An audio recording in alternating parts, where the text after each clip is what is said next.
Okay, so we're just finishing off the commentary on the 4.0 core rules.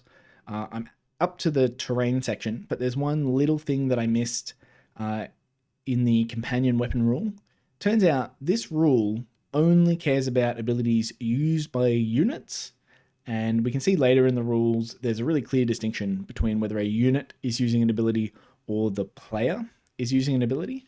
So, as a quick example, I know the Stormcasts have one of those unit versions. So, their finest hour, you pick a friendly Stormcast Eternals unit that has not used this ability to use this ability. So, the unit is using the ability. So, in this case, your companion weapons won't benefit from the +1 to wound because the unit is the source of the ability, even though it's in your battle traits. Whereas something like if you look at Slaves to Darkness, Slaves to Darkness have this ability that says each friendly Slaves to Darkness unit that destroyed an enemy unit this turn is a target. So the unit is not using the ability, the player is using the ability and targeting the unit. And in these situations, the companion weapons will benefit from the buffs that you give them. So if you get +1 to hit or you add 1 to the Ren characteristic, these will work. I think the only situations where you've got abilities like this are either in the battle traits or in you might have a rule in the battle plan that says like the underdog can pick a unit and that unit gets like +1 to hit. Those abilities that are used by the player instead of by a unit specifically will benefit those companion weapon profiles. So it's a really small detail that you have to pay attention to, and it's not necessarily immediately obvious. You have to pay attention to the specific wording of the ability and whether it says the unit uses the ability or whether it says you target the unit. That's the difference. All right. I think we're going to go straight into terrain. Terrain is the biggest letdown in 3rd edition and probably the most improved area in 4th edition, in my opinion. In 3rd edition, it's very, very difficult to use terrain because of the way they did the behind terrain rule. Because mystical terrain was a bunch of stuff that usually didn't have a big impact, but was technically correct play. So you should pay attention to things like damned or inspiring or deadly terrain. They do something, but they don't do quite enough to be relevant in any real sense. It's just enough that you have to remember to do them, and that's just kind of creating bloat. And the movement rules being so permissive, the fact that you can end a move halfway up a terrain piece, that you can end a move with a wobbly model and just sort of say that that unit's sitting there, just meant that it was really difficult to use terrain as like a natural formation to create choke points and make it difficult for your opponent to move around your army. But I think you'll have a lot more opportunity to do that in the new rules. So the first thing I want to cover is this rule here. This changed a fair bit. So to be behind terrain in 3rd edition, you had to be within an inch of the terrain. So if we look at this example here, we've got some long strikes shooting through a wildwood at some Chaos Knights. The Chaos Knight at the back here is not within an inch of the terrain. And because he's not within an inch of the terrain, the whole unit is considered to not be in cover. They're not behind the terrain from the perspective of these long strikes. That's a bit weird because according to like the ordinary English verb behind, they are definitely behind the terrain, but the 3rd edition rules didn't treat them as being behind the terrain and they wouldn't get their cover save. The new edition certainly does treat them as though they're behind the terrain. It's just if you can't draw line of sight to any of the models in the target unit without going over the terrain, then you're behind it. So if we move the long strikes around this way, so now they can, at least one of the long strikes can see one of the knights without passing over that terrain feature. Now the knights wouldn't be considered to be behind terrain. And that's a big deal because behind and wholly on are the way that you access cover or obscuring. And a lot of the time you won't be able to get wholly on the terrain. So if we just look at this rock, for instance, this rock, you couldn't stand on it. It'll have the unstable rule, so you won't be able to end a move on the rock. So you won't be able to be wholly on it. But if these long strikes were going to shoot at this Ogroid, and they're going to shoot through this narrow gap, you can see there's a little gap in the rocks here, and you can sort of spot the Ogroid through them. Maybe only a couple of them. This guy might not be able to see him at all. Maybe he can see this bit of an axe. This Ogroid would be behind the terrain feature, and he would get cover, which in the previous edition, I'm not sure he would. Actually, he's within an inch. He might have. Maybe if he's back here. Now he definitely wouldn't get cover, but in the new edition, he will get cover. So it's something to look out for. There's a lot more opportunity to use terrain to your advantage and to hide from shooting units, which is not really present in the current edition. There's one more little thing. So if we move the knights out and put the long strikes into the forest, you might think, well, every part of the knights covers terrain. If we draw line of sight from the long strikes to the knights, there's no way they can draw a line of sight to the knights without going over the terrain. So wouldn't the knights be behind terrain? There is an inclusion in the behind rules that you don't count the area within combat range of the shooting unit. So you don't look at the area within 3 inches of the long strikes here to determine whether the knights are behind terrain or not. So in this case, the knights wouldn't be behind terrain because the long strikes are within 3 of the edge of the forest. But if they were deeper into the forest back here and there was more than 3 inches, then this section of terrain would be between the long strikes and the knights would count as being behind the terrain once again. So you have to pay attention to that 3-inch thing just for the shooting unit. Okay. So that's a much better change, and it'll be relevant for cover and obscuring and stuff. So we have these universal terrain abilities. Cover is the most common one. It's on all of the bits of terrain, and it's -1 to hit rolls. I think -1 to hit rolls makes a lot more sense than +1 to armor save like it currently is. Mostly because +1 to your armor save works better on heavily armored units. If you go from a 3-up save to a 2-up save, you're effectively doubling that unit's ability to take damage. And it doesn't make a lot of sense in my mind that cover would work that way, that it would be so much better for heavily armored units to be in cover than for lightly armored units to be in cover. If anything, I'd think if I've got a full body of plate armor, I don't get much benefit from standing behind a tree. But if I'm just wearing a cloak, I'm some sort of ranger or archer, I get a lot of benefit from standing behind a tree.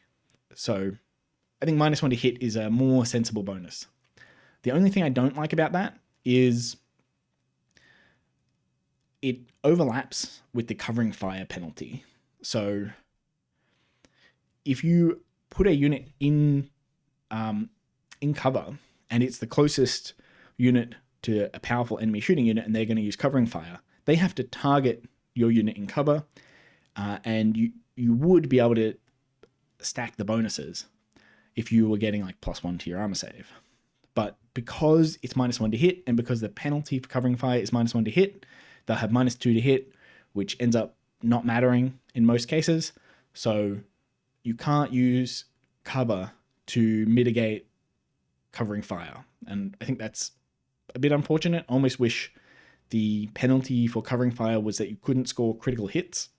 It'd certainly alleviate that problem of having crit mortals or crit auto wounds, which I noticed they've changed pretty much all the crit mortals on shooting to crit auto wounds, and that still has the same problem of getting around the -1 to hit penalty. It's just not as powerful an ability as crit mortals tends to be, but it still avoids the penalty that you get for using covering fire a fair bit. So I don't really like that they've done that, but overall this makes more sense.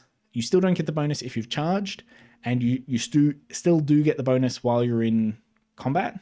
So if you've got 2 units that are just fighting each other in the forest, they both get -1 to hit, unless one of them charged. And you don't get cover if you have the fly keyword. I know some people are annoyed about this. They just think, why can't my flying unit just land and get the cover bonus? I'm sympathetic to that, but flying is really powerful, and they made it even more powerful this edition. You don't measure any vertical movement at all now. You just get to ignore all of the vertical distance when you fly. And in a way, I like that the downside to flying mirrors the upside. Right? The upside is you can ignore terrain features when you're moving. The downside is you have to ignore terrain features when you're looking at getting the benefit. There's still a big advantage in that flying units can fly over enemy units. That's a really, really big advantage. So you're not going to be upset if you have the fly keyword, but you won't be able to access obscuring or cover if you've got the fly keyword. Impassable. Impassable you won't see. If you look down at these terrain types, there's no impassable on any of the terrain that they tell you to put on the table. There might be a bit of faction terrain that's impassable, or you might have some sort of role-playing terrain that's impassable, but generally you won't see this. Obscuring. A unit cannot be targeted by shooting attacks if it is behind or wholly on this terrain feature unless it has the fly keyword. So it's important to note that it doesn't stop visibility. It just stops shooting attacks. You just can't be targeted for shooting attacks. So you can still be targeted by spells and things like that. You can still be seen for charging and all that other stuff. It is only shooting attacks that don't work. I do have a bit of an FAQ question about this because it says you can't be targeted by the attacks. But if you look at Covering Fire says when you declare it, you pick a friendly unit that's not in combat to use the ability. That's fine. And then the effect is resolve shooting attacks for that unit, but all of the attacks must target the nearest visible enemy unit. So obscuring doesn't make the unit not visible. It just says you can't target them. So to my mind, this is saying you can't target them, and this ability is saying you must target them. And there is a way to resolve that difference. It's up in the advanced ability rules. I think it's this contradictory rules. So if two or more rules contradict, if one of those rules states that something cannot do something, this takes precedence over rules that state it can or must do that thing. So must gets beaten by can't, or can gets beaten by can't. And in this case, the terrain says you can't target them, the obscuring rule says you can't target them, and Covering Fire says you must target them. So I have a feeling that if the closest target is obscured, then you just can't use Covering Fire at all. Like you can activate the command, but it'll be like resolve shooting attacks for that unit, but you can't target anything. So it's kind of a useless command. It doesn't do anything. I'm not certain that's the intention. It might just be that if the closest unit is obscured, you have to shoot the next closest unit. And that's certainly how there was a situation in 40k where they had the same issue, where they had this confluence of rules that said you have to shoot the closest target, but then they had some other rule that said, well, you can't shoot that target because they got like a bodyguard or something. And it created a weird niche for a little bit that you could just shut out enemy shooting entirely because of that combination of rules. And I think they changed that eventually. So this might not be the intention of the rules, but rules as written, if the closest unit to a unit trying to use Covering Fire is affected by obscuring, to my mind, it means they just can't use that Covering Fire. They're not allowed to target the only unit that Covering Fire lets them target. Also, you can't get obscuring if you have the fly keyword. This is a huge improvement over the old obscuring. Like I said, the old one, you had to have 3 inches of forest between you and the enemy, and it only applied to literally just forests. And so a lot of the time, people wouldn't put forests on the table, and so you would not have any obscuring terrain. And even when you did, it was very hard to use. This is very different now. So long as you're behind the terrain feature, you just can't be shot through it.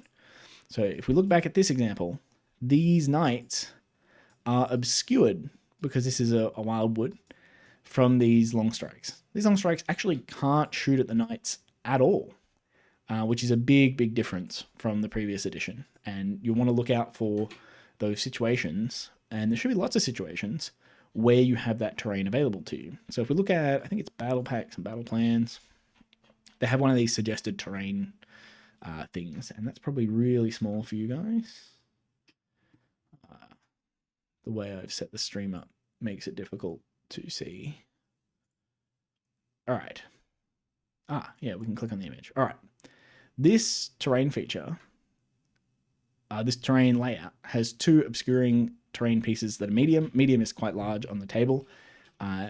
So you should have a fairly large area where you can hide from shooting attacks, and you won't be able to be seen at all. So if you have an important unit, unless it flies, you can protect it entirely from enemy shooting by hiding behind these terrain pieces.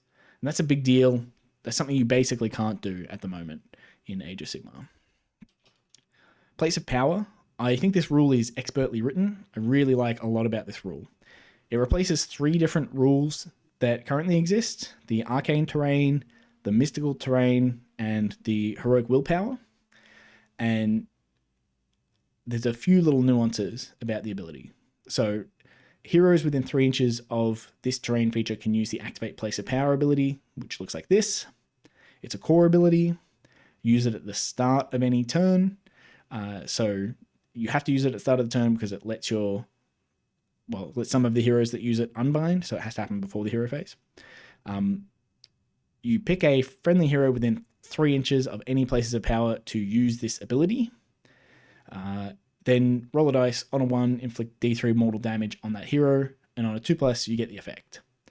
So even if you've got 2 heroes next to 2 places of power, you can only pick one of them to use it for the turn. When you use it, if the hero is a wizard or priest, they get +1 to casting rolls or chanting rolls. If they're not a wizard or priest, they can use unbind or banish as if they had wizard 1. Important to note that if you're a priest, you cannot use the place of power to banish. And if you're a wizard, you don't get any bonus to unbinding, you don't get an extra unbind or any of that. It's only bonuses to cast and chanting, and you can only do the unbind if you're neither a wizard or a priest. I think that's really neat. Priests are going to be really powerful this edition, so that maybe it's a bit more of a downside. If you're an army like Fire Slayers, you won't be able to use the priests that you have with the place of power to give you an unbind, and those sorts of armies often lack unbinds. Like none of their priests in 3rd edition have an unbind ability on them, I think. Fire Slayers mostly just wear the magic that opponents do, and this makes it still difficult for those sorts of armies that don't take wizards but do take priests. Makes it difficult for them to use these places of power to unbind magic. And overall, I think one of the problems with the magic system is that it's very easy to unbind your opponent's stuff. One little nuance, one further thing I like about using a place of power to have this bonus as opposed to the Heroic Willpower ability, because this is a location-based thing, you have to stand your hero near the terrain piece in order to get the unbind bonus. It gives the player using magic some counterplay in terms of avoiding that unbind. Because you know where they have to stand, you can stand 30 inches away and you'll be in a position where they can't use that place of power to unbind the spells you're casting. Now, 30 inches is huge. If we look at this battle plan, if you're in this place of power, 30 inches away probably puts you all the way back in this corner here somewhere, right? If your opponent is using this place of power to unbind your stuff, but you still have some counterplay. You can still say, well, I really need this spell to go off. You know, if I'm playing Slaves to Darkness, I've got a spell that gives my unit 3d6 to charge. I might load up my units back here, move them and do the 3d6 charge to get them into the midfield objectives. And I can reliably do that because my opponent is so far away, because they can't unbind me using that place of power. So it helps a little bit. Obviously, your opponent still can unbind you with wizards and all that sort of stuff, but in those situations where they don't have wizards, you've got a little more counterplay than you would against the Heroic Willpower ability, for example. Unstable. Unstable is really, really big improvement. I think this rule is excellent in terms of compromise between designability for terrain and playability. I think one of the challenges in designing terrain rules is that you have to accommodate pretty much whatever the players are going to design their terrain to work like. And so you have to have a really elastic terrain rules system. And in 3rd edition, I think the problem is they went too elastic. They said, like, regardless of what the terrain looks like, you can climb up it and stand halfway up it, and like most of the time it doesn't do anything. The effects of the terrain come from these mysterious terrain things, so you just put a marker on it, and that's the bonus that it gets. It doesn't really matter how you design your terrain or what you design with it. You don't really use the terrain for its topology in 3rd edition. That, I think, is a bit sad, and it means that there's a really unsatisfying use of terrain. This unstable rule gives the player a bit more direction about how to design terrain features and how to use them while still being fairly elastic and still adapting to a lot of different types of terrain. The big thing is this 1 inch tall thing. So it says models can move across but cannot be set up or end any type of move on any part of this terrain feature that is more than 1 inch tall. So if you imagine like a forest, the forest floor is going to be less than 1 inch tall, so you can stand on the forest floor. But the trees are going to be more than 1 inch tall, so you can't climb the trees and stand on them. The same thing if you look at like a ruins, the floor of the ruins and the sort of rocky debris or whatever that might be there, that's all going to be less than 1 inch tall, so you can stand on the floor of the ruins, but you can't climb the walls and stand on them. You can climb over them when you're moving, but you can't stand on them. And if there's like a platform or whatever, you won't be able to stand on those platforms. I think you'll want to remove those if you can. So this sort of terrain design, and it matches up with the terrain movement rules as well, because you ignore the distance movement for when you move over anything that's 1 inch or less. This just sends a really clear message to the players. This is how you should design your terrain.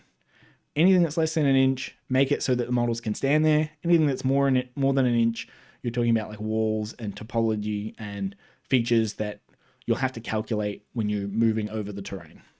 And in general, that means a lot of terrain is really sensible and really playable, but also has like an impact in the game that in 3rd edition was really hard to create. It's very easy for players to, because of being able to stand halfway up a terrain feature and all that sort of stuff, very easy for them to avoid dealing with the fact that terrain was an obstacle. So I like this a lot. There are a few problems that we'll get to a little bit further down to do with charging into terrain that this kind of thing could cause. But the key is when you design your terrain, you have to keep these problems in mind and just design the terrain in a way that won't cause those problems. All right, terrain sizes. So there's 3 types or 3 sizes. 7x7 is small, 7x12 is medium, and anything bigger than that is large. You'll notice from these battle plans, they don't have any large features in them. They've only got small and medium. And I'm hoping that they keep them to sort of 2 of each. That if you look through the GHB, there's no battle plans that have sort of more than 2 of each category. That way you can make a set of terrain that has 2 small obstacles, 2 medium obstacles, 2 small obscuring terrain pieces, 2 medium ones, 2 small place of power, 2 medium ones, and that will accommodate any battle plan. It'd be really annoying to see, well, here we've got a battle plan, and this battle plan has 8 medium obscuring terrain. That just means that every terrain box has to include 8 medium obscuring terrain pieces, and you're going to get a situation where instead of designing terrain that matches what it does, instead of having these like wildwoods are obscuring and ruins are obstacles, you're going to have a generic piece of terrain, and the TO is just going to have to put a marker on it saying whether it's obscuring or whether it's an obstacle or whatever it is, which is a lot less fun. Just keeping this inside those bounds of sort of 2 each or something like that will make it easy to design sets of terrain for tournaments and things like that, which I think is sort of the point of the layout having like a symmetrical thing. And rather than if you're playing kitchen table Warhammer, it won't matter so much about this layout. You can just use whatever terrain you have and go through these abilities and it'll be fine. But this is for a competitive setting where like it matters what they are. I've got some examples of those sizes. So the small terrain fits inside this 7x7 square. You can see this Chaos Warrior, just for a size comparison. And the medium terrain fits inside this 7x12 inch square. You can see the medium terrain is quite large.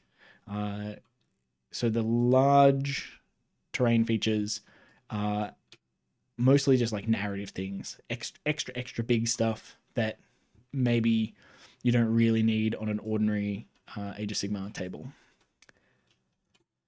I really like this as a setup. It's the same as having a suggested table size. Everyone just uses the suggested size. I think you should do the same thing here. You should expect your small terrain to be roughly 7x7 and your big terrain to be roughly 7x12. It doesn't have to be an exact square, but if you're designing terrain, I would almost, like, you can go to the hardware store and get an MDF sheet, or you can get laser cut plastic, or I don't know what material it is, but you can get those sort of see-through sheets, and you can get them pretty much in the size that you want immediately. You might do some like soft edges if you're doing a forest or something to make it have a more natural shape, but you can start with those 7x12 or 7x7 sort of footprints and then arrange whatever topology you want on top of that later. So I think these terrain sizes are really good for creating some sort of consistency and helping players with designing their tables. This is a big problem in previous editions where a lot of people run different amounts of terrain. They run terrain that doesn't work very well for the game. And 4th edition gives you a lot of clues and a lot of information about how to design terrain that will work properly for Age of Sigmar. So you should pay attention to it and you should design your terrain to match these rules. They've got these terrain types. Terrain types are fairly straightforward. The thing to notice is that each of them has one unique feature, and that makes them really easy to remember. So places of power have the place of power ability. That's fairly straightforward. None of the others have the place of power ability. That's the important information. Obscuring terrain is obscuring. None of the other terrain is obscuring. Area terrain is terrain that you can end a move on. It doesn't have unstable. All of the other ones have unstable. That's the easy way to remember which kind of terrain goes in which. Area terrain is terrain you can stand on. Obscuring is terrain is terrain that obscures. Places of power are place of power terrain. And then obstacles are like everything else, are the generic piece of terrain. So I find this pretty straightforward and pretty easy, and you'll very quickly learn these rules as well. I think it's neat. They've been very clever to make the terrain accessible but still impactful. So very excited to see the terrain being used in this edition. I think it'll take players a little bit of time to adjust to using the terrain properly, to maybe adjusting the terrain that they have on their table. They might have to identify some of the pieces of terrain that are not designed with these rules in mind, and you really probably want to change the terrain so that it does fit the design and use the number of terrain pieces that it looks like. I think you'll get much better games if you do that. But overall, very, very impressed with the terrain stuff. Faction terrain, there is a big problem with faction terrain. And that is, in the charge phase, they're treated as if they were units for the purposes of movement, combat range, and being in combat. So units can finish a charge move within half an inch of an enemy faction terrain feature as if it were a unit. But they don't count as a unit in the movement phase. So if you've got an ability that lets you set up 9 away from the opponent, you can set up next to their terrain feature and you can still pick it as a target to charge. So I'll just show you in practice what that looks like. If we've got some long strikes here and there, we've got to say this is a Sylvaneth Wildwood, and these long strikes are actually a Sylvaneth unit, just because I don't have one on hand. And they've set up just near the Wildwood because, I don't know, they used Strike and Fade last turn, so they had to be set up within 6 of this Wildwood. The opponent has some Ogroids that somehow they're teleporting in. And they're going to put them 9 away from the long strikes. So we can just measure 9 inches there. So we put our Ogroids. It doesn't matter that they're within 9 inches of the Wildwood, unless the Wildwood has it on the War Scroll or something, but we'll get to that. You can set these guys up 9 inches away from the Raptors. And then when you charge, let's say you roll like a 5-inch charge. Right? That normally wouldn't make it, but you can end your charge movement within half an inch of the Awakened Wildwood. So we can move 5 inches like this. These two can move up as well. So this is a valid charge. We ended within half an inch of an enemy unit. Then we're going to pick this Wildwood as the target for our pile-in. So the Ogroids are going to pile in towards, or at least no further away from that Wildwood. So they're going to move 3 inches this way. And then they're all going to be within 3 inches of these long strikes, and they're going to kill them. This is a big deal, especially if you're Sylvaneth, because you'll want to put Wildwoods everywhere. It's not just the fact that your opponent can remove them, it's that it gives your opponent something that they can charge and set up near, and that doesn't fight back. There's no threat at all from the Wildwood itself. So setting the unit up and doing this charge, this is all incredibly safe for the opponent. And if you're relying on your faction terrain, it's a really big penalty to have something like this that you can't remove yourself and that you can't move anywhere. Right? If you've got a faction terrain piece, it's just stuck there, and your opponent can set up near it and charge it and get a whole bunch of free movement, and it's very, very difficult to avoid. So I think in many cases, you're not going to want to take your terrain feature if you don't have a big bonus coming out of it. If it's not going to make a huge improvement to your army, then you're giving your opponent this target that they can charge for free. And in most cases, I think that won't be worthwhile. I'm not sure. They could fix this by, on the faction terrain, maybe they have a thing that says you can't set up within 9 inches of it, or maybe within 6 inches or something like that. And for Wildwoods, that might be a necessity. I did read, I think Goonhammer had an article. They've seen the 4.0 rules for Sylvaneth, and they didn't mention this. But to me, I'd be very concerned if I was a Sylvaneth player. I'm not sure how you hide your units, especially since your faction abilities require you to set up and be within 6 inches of the forest like all the time to make use of those abilities. All right, charging units on terrain. This is a really, really weird rule, and I think you should just avoid designing terrain that raises this question. So I'm going to read the whole rule because it matters. In some cases, it is not possible to reach an enemy unit using a charge ability when they're wholly on a terrain feature. Okay, just quick pause. In lots of cases, it's not possible to reach an enemy unit using a charge ability when they're wholly on a terrain feature. The number one reason is because you didn't roll high enough on the charge roll. Like, just sensibly, if your opponent is 12 inches away and you roll a 2, the reason you can't reach them is because you rolled a 2. So that'll matter in a second. So in some cases, it's not possible to reach an enemy unit using a charge ability when they're wholly on top of a terrain feature because the charging unit is unable to end their move midway up the terrain feature and there is not enough room for models to be placed at the top. In these cases, the charging unit can end their charge within half an inch of the terrain feature instead, if this would result in the charging unit ending their move in combat with any enemy units wholly on the terrain feature. So it's not any case where you can't reach them. It's not if you roll too low. It's only the specific case where the reason you can't make that charge is because you can't end your move midway up the terrain feature and there's not enough room for your models to be placed at the top. So I want to show you a couple examples and why it's still ambiguous. I think there's a fairly obvious intention with how this is supposed to work, but it creates some weird circumstances. So I'll show you on this piece of terrain. This is sort of a hypothetical that I've designed just to test this rule. And we've got this Chaos Knight. He's going to be more than 3 inches away from the Fulminator, and he wants to charge this Fulminator. So how would we go about doing it?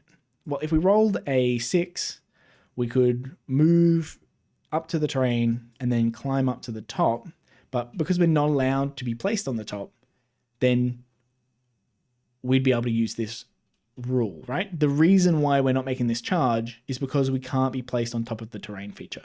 If we could, we'd be ending within half an inch horizontally of the Fulminator, but because we're not allowed to end our move halfway up a wall or on top of the terrain feature, then we're failing this charge. So it looks like we can use this 1.6 rule to just end the movement here in contact or in half an inch with the terrain feature, and then we can fight the Fulminator. However, there is a plausible scenario we could fit over here. If we had 3d6 to charge or something and we rolled an 18, then we might be able to move, 5, another 5, that's 10, and then maybe 6 over the wall or something. And now we're in combat with the Fulminator. So it is technically possible to get in combat with this Fulminator without standing on top of the wall or ending the movement halfway up the wall. So it's not clear to me whether we're in this situation where the reason, when you make that 6-inch charge, whether the reason that you can't make that charge is because you can't end on top of the wall, or the reason you can't make the charge is because you didn't roll an 18. If you rolled high enough, you would have been able to make the charge. And the ambiguity here is, if I can't make the distance, or I guess the opposite case, if there's a possible way, if there is a place to stand that is technically allowed, do I have to make it to that place? And if that's the case, then situations like this can be set up by the opponent. I'd encourage you not to design terrain like this. Just be aware that this type of ambiguity and this rule exists and try and avoid it by designing terrain that doesn't look like this. But this problem, or this, I guess, ambiguity, still works even when you use terrain like normal terrain. So again, if we put our Fulminator behind the wall here and we're going to charge him, we're 3 inches away. To make this charge, we'd have to move like 6 inches this way and then 4 inches this way. So it's like a 10-inch charge. It's quite large. But just as before, if we could stand on top of the terrain, we'd be able to make this charge with a 6-inch charge. We'd move 2.5 to the wall, and then we'd move 3 inches up the wall and just stand on top of it.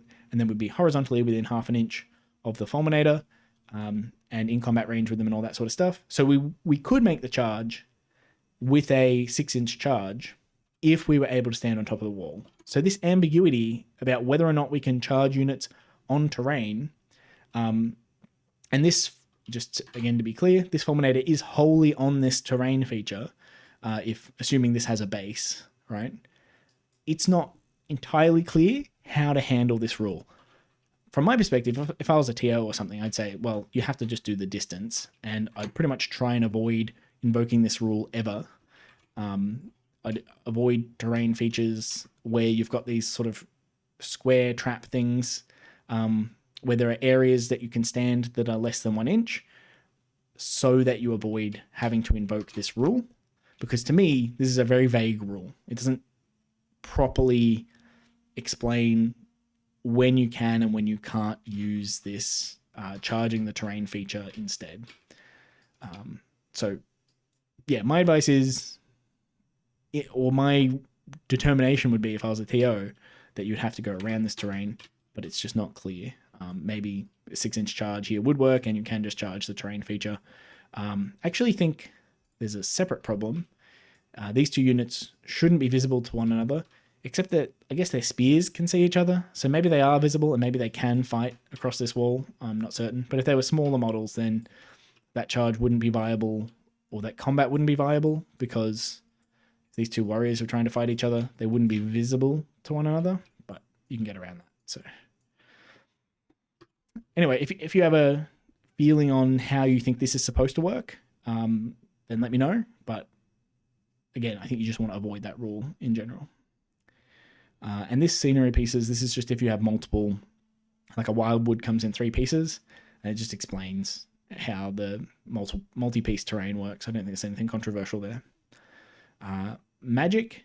So there's a few things to note about magic. The first one is the power level determines your spells, prayers, and banish abilities. So if you're power level 2, it's 1 spell, 1 banish, or 2 spells, or 2 banishes. Power level, or spell casting, I should say, is not shared with unbinding. So if you're a power level 2 wizard, you can cast 2 spells as well as unbind 2 spells in the same phase. This is really important for that magical intervention. When we first saw the magic rules in the in the reveal articles, it sort of implied that if you wanted to unbind, you would have to give up one of your spell casts, but that's not the case. And pretty much if you're using magical intervention to cast a spell, your opponent is going to be able to unbind it. So magical intervention is not as useful for wizards as I guess we first thought it was. Still very, very useful for priests, being able to build up those ritual points every single turn. There's one little nuance here that I assume there's an explanation for, or like again, I figure it works a specific way that makes sense, but the wording here is not clear about it. So each wizard or priest has a power level shown in the brackets after the keyword, and the power level determines the number of spell, prayer, or banish abilities they can use per phase in any combination. So my initial impression is they've designed the game so that you can't have a unit that's both a wizard and a priest. There's no restriction in the core rules about being a wizard and a priest, but in most cases, this power level number is next to the keyword. So if you have a wizard priest, like if you have a wizard and then you can take a heroic trait that makes him into a priest, I'm not sure whether he'll be like wizard priest 2 or whether it'll be wizard 2 priest 1. Because this seems to imply that if you're a wizard or a priest, you just have a power level, and the power level determines the combination of spells and prayers you can use. So there's a potential world where if you make a wizard also a priest, then they have to choose between casting a spell and doing a prayer. But I haven't seen any of the rules that do that. I know there's an Ogre More Tribes rule that lets you make one of your heroes into a priest, and I know that they have a hero that is a wizard. I just don't know if it'll work this way because I haven't seen the specific wording of the ability. I assume not. I assume this is just to save space so that they can use the one paragraph to describe both wizards and priests instead of having 2 separate paragraphs that say pretty much the same thing. But yeah, there's a weird implication here.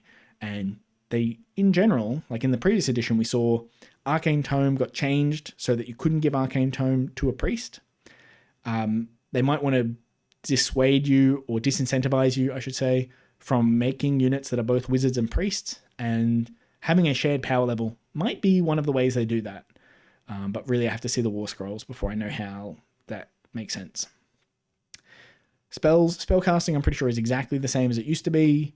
You still take D3 mortals and can't cast any more spells if you roll a double 1, or 2 or more rolls of 1. So if you're rolling 3 dice, then it's not a triple 1, it's still just a double 1.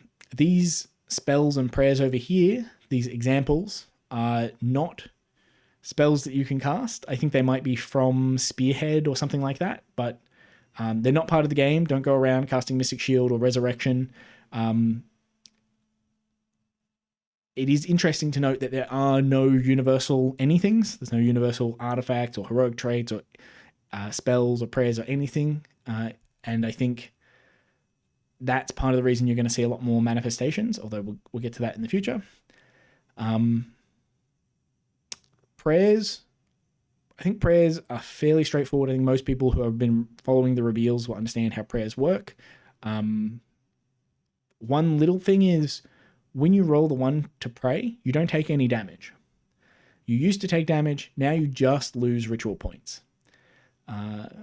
So I guess pay attention to that, because there are at least some people I've seen who seem to think you would take the damage and lose ritual points, but you just lose ritual points. Praying is safer than casting spells. And the other thing, a little thing here is when your prayer is answered, it resets all the way back to 0. And you have the option. So if your prayer is answered on a 4-up and you roll a 5, you can choose not to have your prayer answered. You don't have to answer it just because you got above the casting roll. You can choose to not have it answered. If you do choose to have it answered, regardless of what the answering value is, and regardless of how many ritual points you have, when it's answered, you'll go back to 0. And I guess there's one more little thing about prayers. It's not clear to me that you can pray if you don't have a target for your prayers. I assume most priests will have some sort of prayer that they could use that targets even just themselves, but there are situations where maybe you want to use that prayer on a unit and it's not an unlimited prayer or something, and you actually have a situation where your priest doesn't really have any prayers to pray.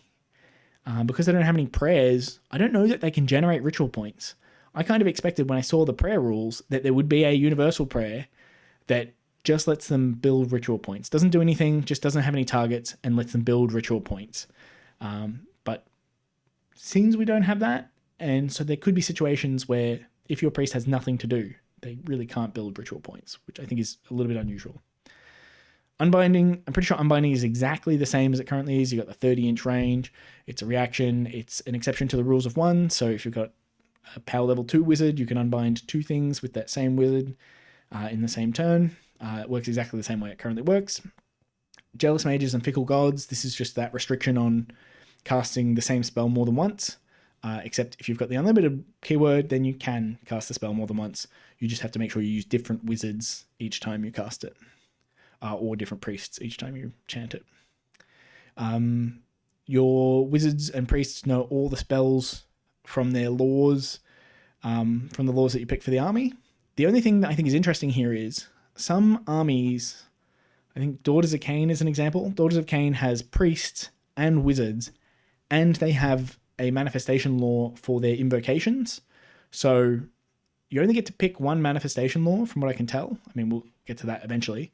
But it would have made sense to me that you get to pick one manifestation law for priests and one manifestation law for endless spells so that your wizards could cast endless spells and your priests could invoke invocations. But it seems like that's not the case. Oh, I've got a delivery. I'll be back. Okay. Manifestations are really confusing. The biggest thing I think to pay attention to is they still have this distinction. In 3rd edition, there was a distinction between predatory endless spells and non-predatory endless spells. They still kind of have that distinction, but it's just around whether they have a move characteristic or not, and the two of them behave very differently. There's probably too many things for me to explain each of them, and that you'll have a good understanding of it. You'll have to read this section yourself. But in general, the ones that move are treated like units, and you have to set up 9 away from them, and they have to be set up 9 away from enemy units. And the big thing is they can't move in the turn that they're summoned. So they're still restricted by that setup clause. When you set up, you can't use a move ability. And because they do damage by attacking in combat now, a lot of the time, the turn that you cast them, they won't do anything. Your opponents can end charge moves close to your endless spells, and endless spells are not very threatening. I don't think they can capture objectives. I don't think they count as anything for contesting objectives. So, a bit like faction terrain, endless spells are a bit of a risk. Your opponent has more leeway with their movement. They can get around your army easier by charging your endless spells and piling around them. And they're very easy to kill. They don't do much damage, and you still have to use an activation to do damage with the endless spell. So even when you want to do damage with them, if you charge with a unit and then you charge something else with your endless spell, well, you're probably going to want to activate your unit to fight first, and that endless spell isn't going to do anything.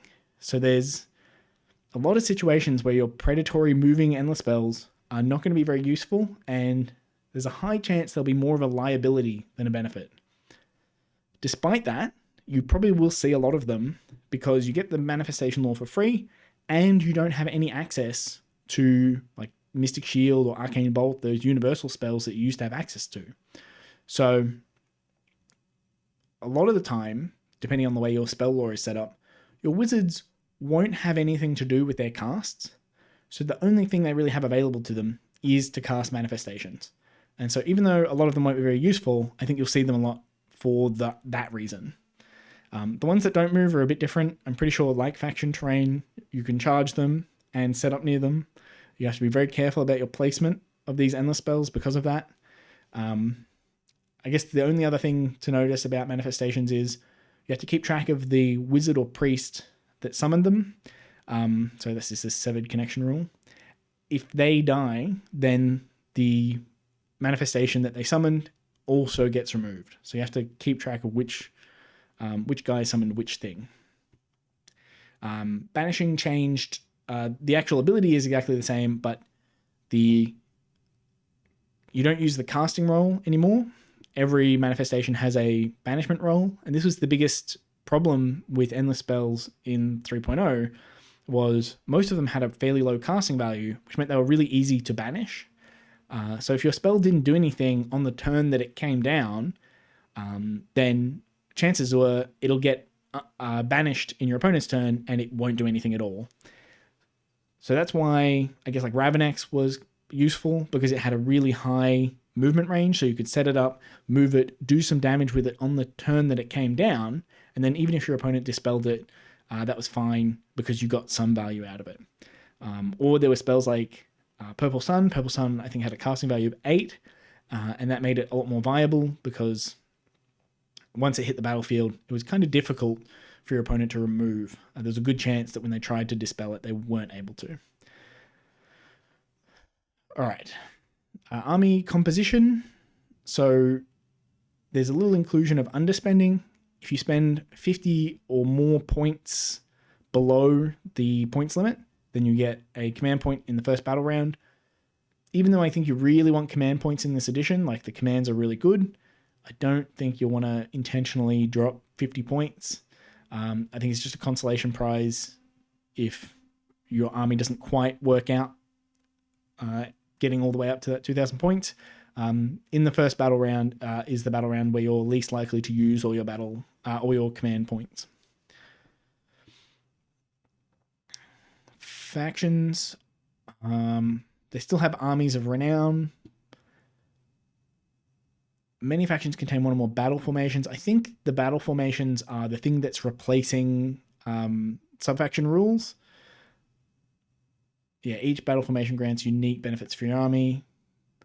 So that's just what replaces your subfaction, which I'm a little bit sad to see subfactions go, mostly because the new rules, the battle formation rules, are not very impactful, and I kind of liked the impactful subfactions, but I think they could be really difficult balance-wise, so I kind of get why they're doing that. Adding units, when you add units to your list, you always use regiments. As far as I can tell, there's no requirement for 3 battle line now. You can just take whatever units you want, so long as they fit into your regiments. So for a regiment, you pick a hero first, and then you put non-hero units in their regiment. I think it's 1 hero to 3 non-hero units, except for the general's regiment, where it's 1 hero to 4 non-hero units. Off the bat, you can only have 5 regiments, so that means you probably won't see lists that have more than 5 heroes. And it matters which hero you have for which units you can put in the regiment. So it'll say in the pitch battle profiles, for each hero, it'll tell you which kinds of units can go in the regiment. And I assume this will be keyword based.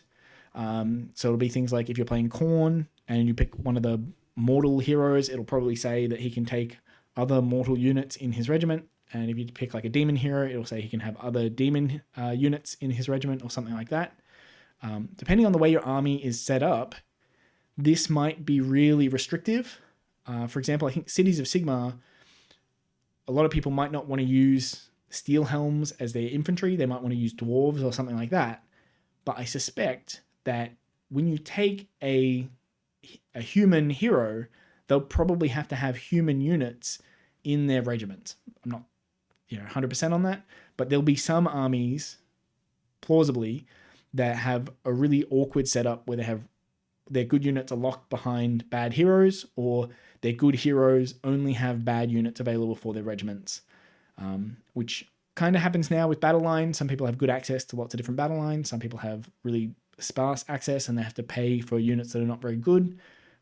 We'll still see that in 4th edition. It'll just be this regiments thing instead. In general, so each regiment is a single drop, and I think in general people will reduce the number of heroes they have in their army so they can reduce the number of drops. It's really common to see 3 heroes because you get 3 heroes in a battle regiment. I think you might see armies trying to go leaner and go down to 2 heroes if they're the kind of army that can do it. I think that'll be a big point for when you look through your army list. Whether you need to have a lot of heroes or not will be really impactful for your ability to outdrop your opponents. That's the first thing that you'll have to look at, because you won't want to use auxiliaries or any of that sort of stuff, and they increase your drops anyway. That's going to be a big deal. Even though the double turn is not as powerful as it used to be, I think it's still going to be a big deal. Just listening to people like Vince talk about how the game works. The general almost doesn't matter now because your heroic traits can go on any unit, any hero. Doesn't have to go on the general, and you don't need your general alive at the start of the turn to get your command point for the turn. So there's almost no downside to this rule. It just requires you, if you've got one of the named characters, there'll probably be a War Master. So like Indrasta is a War Master. And if you have any War Masters, one of them has to be your general. And the only thing the general does is their regiment can include 1 additional unit. And I'm pretty sure most of the War Masters are going to have a wider selection of troops available to them than the other heroes available to you. So in most cases, you probably want to pick your War Master to be your general anyway. So I don't think this is really a downside or anything, because you're probably going to be doing it anyway. Reinforced units, you can't double reinforce now. It's just single reinforcing. It matters for like command point efficiency and buff efficiency. Double reinforced units were really good for buff efficiency. And certain armies like Soulblight care about this a lot. They used to have like double reinforced skeletons were a big deal because if you can't kill them in one go, then lots of them come back. It's still a big deal for the army because they've got more reliable access now to like returning units, and they return at half strength. But you spend a command point each time you return a unit. So you want that efficiency for each command point you spend. You want to get as many models back as possible. So you want to be bringing back reinforced units that go into normal strength units when they get brought back. So I think for some armies, they'll want to reinforce a lot of their units, and there's no reinforcement limit. This was a big thing for Soulblight because they had cheap units, like 100-point units of skeletons that they would double reinforce up to 300-point units. And you run out of reinforcement points really quickly. You took 2 of those double reinforced skeleton units, that's only like 600 points, and you can't reinforce anything else in your army. Most armies didn't care about the reinforcement limit, but there were a few armies that cared a lot about it, and I think this will be a nice change for those armies. It never really made sense to me why they limited the number of units you could reinforce. Unique units are the same as before. Regiments of Renown are really neat. I don't like them, but they're replacing allies, and I like allies even less than I like regiments of Renown. This is a neat way of implementing allies, where they literally just are a regiment that you add sort of to your army, and they have their own pre-built special rules and composition and all that sort of stuff. I think this is a much neater way and a much safer way of doing allies. Allies are always a risky thing to include in the game because it's very hard to balance them, because they'll find their way into some random army where they just have an unusual synergy that they don't have with other armies, and this is a way to control that a fair bit. Auxiliary units. So if you have units that are outside regiments, you can take units outside regiments, but they count as auxiliaries. And if you have more auxiliaries than your opponent, then they get a command point every battle round. And because command points are so valuable, I really don't think you want to do this. I don't think you want to take any auxiliary units. I think there's one little line here. Heroes that have compulsory regiment options cannot be taken as auxiliary units. I'm curious to see what this means, the compulsory regiment options, whether that's just like a regiment of renown. If you take the regiment of renown, you've got a hero that he has to have certain units in his regiment, or whether there will be more units in the game where they literally put a tax on the hero. Like if you take this hero, you must take certain units in their regiment as well. I hope they don't do that, but I don't know how else to sort of understand that rule, except I guess maybe with that regiment's renowned or something like that. Faction terrain features are the same. Enhancements in general are much clearer than before.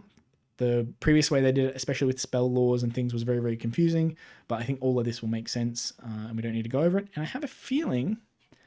Oh no, it's not quite the end. We've just got these command models. Okay. They standardized command models. So now your champion is just +1 attack, works on ranged weapons and melee weapons. Musician is just you roll an extra dice on the rally, and standard bearer is you add 1 to their control score. It's a bit sad that we've lost some of the differentiation between like the vanilla units. Like Chaos Knights, for example, one of their powerful abilities was that their musician let them change the lowest die roll on the charge to a 4. That was a really, really powerful charge ability. And they've lost that now. They just have the generic musician just like everyone else. And they didn't really get a rule to replace that. Their other rule was that they could fight in 2 ranks. And everything can fight in 2 ranks now. Everything's got 3-inch reach. And they also didn't get a rule to replace that. So the Chaos Knight War Scroll is now really, really vanilla. It's not a bad War Scroll. It's got good stats. But it's just kind of plain and a bit dull. And I hope that as we see battle tomes, we get a bit more variation and a bit more interest out of some of those War Scrolls, that a lot of the interesting things about them came from things like their musician or standard bearer doing something impactful. I always kind of liked having these little buffs on units. They don't need to be tied to the standard bearer. They can just have a good effect on the unit itself, and that makes them interesting. So having the standardized champion, musician, and standard bearer, I think, is just easier to keep track of what these things do. Everyone will know just from looking at your models exactly what these abilities do. So this is probably a correct decision. I just hope they make up for it in their other rule writing as well. One little thing is, this up here suggests that there'll be units that you can have multiple champions in. And I assume the reason they're doing this is so that when you get a box of miniatures, you can build the full command models in them and not worry about whether you're planning on reinforcing the unit or not reinforcing the unit later on when you play with them. I think this is a really good idea. It's not that thematic, it's not that theme breaking or, you know, ludonarratively dissonant to have multiple champions in a unit. I know it's kind of cool to have one guy leading the squad, but it's much better to have that flexibility in terms of fielding the units that you bought, and not having to worry about, oh, I built this model wrong and now I can't use, I have to use it as a reinforced unit because I don't have a second champion or something, or having to give up any of these effects or something like that. So I like this a lot. There are already units that are like this, like the Blood Knights. You can't build a Blood Knights kit without a champion. They've got one guy that has distinctive armor and a really big mace, whereas everyone else has swords or lances or something like that. It always annoys me that I have 2 identically posed, identical looking models, and only one of them is a champion in the unit. If I've got a reinforced unit, now they're just both champions, and I don't have to worry about keeping track of which one is the champion this game and which one is just a guy that happens to look identical to him. So yeah, this is a good change. And I think that's it. I'm not sure about... Oh, there is a tiny bit here. So I can't see in the rules how abilities that are worded like this work exactly, but it doesn't have a declare ability on the battle tactical gambit. So in the past, it was just part of the core rules that you picked your battle tactic at the start of your hero phase. Now it's an ability. It's this tactical gambit ability once per battle round, start of your turn. So you do have to do it at the start of your turn. It does happen, like it's got the ability ordering, so it'll happen in whatever order you choose, along with all of the other start of your turn stuff. But I think because it's missing the declare rule, I don't think you can avoid using it. It's not like other abilities where you can choose not to use it. I think because it has no declare, you just have to use it every time. I'm not 100% certain about that, but it's not a big change because that's how they work currently. I'm not going to go over these battle tactics because you won't use those. You'll be using the ones in the General's Handbook, or at least I will. And then I think the rest of the rulebook is just, battle tactics and glossary.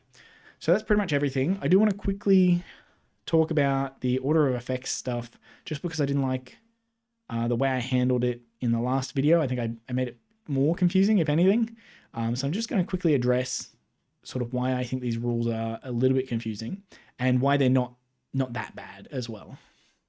So it's this contradictory rules, order of effects, and modifier order. They sort of step on each other's toes a little bit. If you have two abilities, let's say it's my turn, I cast a spell, makes a unit movement 12, and then my opponent uses magical intervention, they cast a spell, and it sets that same unit's movement to 4. So straight off the bat, that seems like a contradictory effect. So you might look at contradictory rules.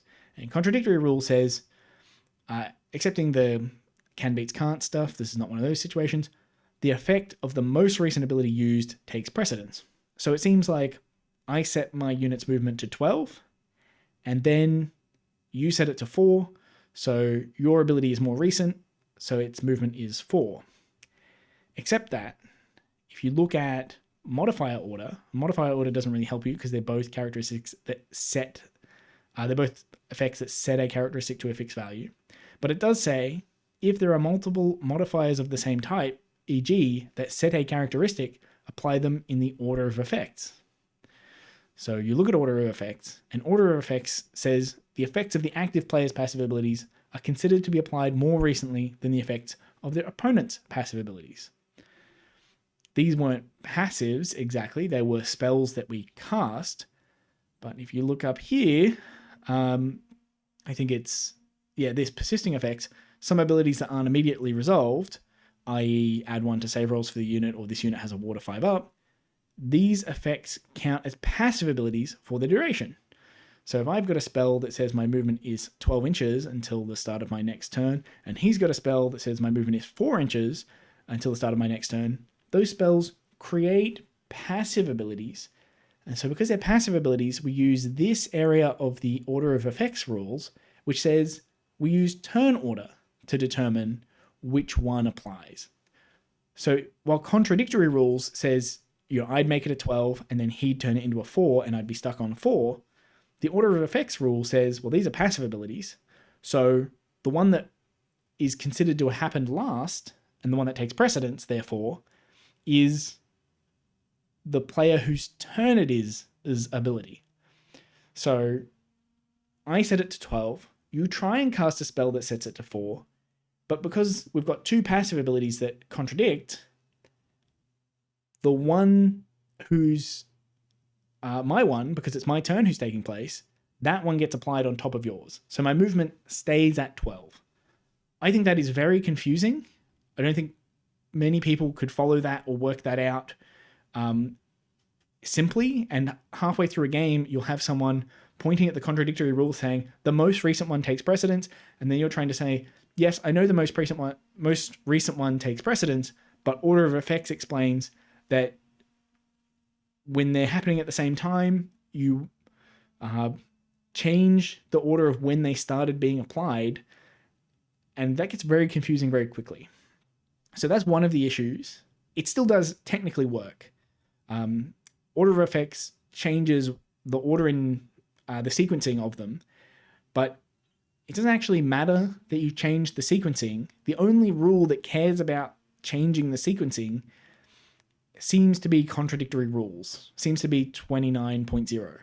And 29.0 says the effect of the most recently used ability takes precedence. This matters because you only look at contradictory rules when you're considering rules that contradict. And I think that's how you're supposed to apply these. You only look at this order of effects thing when you're considering contradictory rules. if you try and apply order of effects to every rule in the game, it's like watching that Primer movie. It just blows your mind with weird time travel stuff. There might be a way to work it out, but no sane human being is going to work it out in the space of a 2-hour game of Warhammer. So I suspect this order of effects thing should be like a sub-rule of the contradictory rules, but they also wanted to make it a sub-rule of the modifier order ability, because there are also situations where, if I'm multiplying one characteristic by another and then multiplying that other characteristic by the first one, it matters which order we do that in. So we have to look at the order of effects to work out how to apply the modifier order. There's some confusion in that the rules contradict one another. So if the modifier order tells you to set characteristics, then multiply, then add, but contradictory effects and order of effects in particular, order of effects tells you to apply them based on whose turn it is. So if I add 2 to the movement and then you halve my movement, if I look at order of effects tells me, well, we apply mine first, we add 2 to the movement, and then we halve it. But if we look at modifier order, we're meant to multiply or divide first, then add. So those two things contradict each other. You can't apply them consistently at the same time. So the way you're supposed to apply it is you look at modifier order first, and if it's still confusing, then you look at order of effects. Or if you're looking at a contradictory rule, you look at contradictory rules first, and if it's still confusing, then you look at order of effects. You do not read this block of text and apply it unless something tells you to apply it. Because if you read this and apply it to every rule in the game, it just breaks the game and doesn't make any sense. This first paragraph, I have no idea what it does. I think you should delete this text from your mind. Just pretend it's not real. The effects of passive abilities are considered to be applied more recently than the effects of other abilities and rules. I don't know what that means.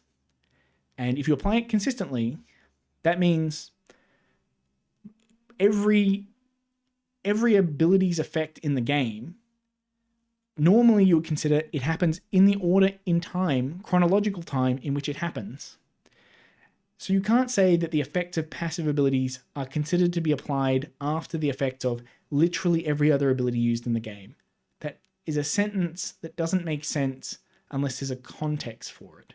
Unless you're already considering 2 rules that contradict, for example. If you're looking at 2 rules and you're only considering those 2 rules that contradict, then maybe you can work out which one is meant to happen based on this sentence. But if you try and apply this to the game in general, you're essentially saying, well, my passive happens after literally everything else in the game has happened. It's very confusing and literally just doesn't make sense. So hopefully that explains the issue of the contradictory rules, order of effects, and modifier order in a little bit more of a concise way. I might have just been repeating myself, I'm not sure. But I'm not crazy. There is definitely something wrong with modifier order. Or maybe I am crazy and that's why I can see that there's something wrong with them. For everyone else, they'd probably just skip over order of effects and have a happy life. Anyway, that's the end of this video. And I'll be doing some faction stuff. The faction stuff will be a little bit different. In this case, I'm trying to sort of interrogate the rules a little bit and understand them. I have to record these videos a bunch because I'll read the rules and halfway through reading them, I figure something out that I got wrong, and then I have to update it and film it again and whatever. It's kind of annoying. It takes a long time. But for the faction rules, it'll be a bit more of a reaction, a bit more like whether I think it's any good and how I think it works and whether I like the design or not, rather than trying to make sure I understand exactly how all the rules work and point out all of the issues with the rules. So it might be a little bit different, but I should be able to keep up the pace of those videos perhaps a little bit quicker. Anyway, I'll leave it there for this one, and yeah, I hope you enjoyed it.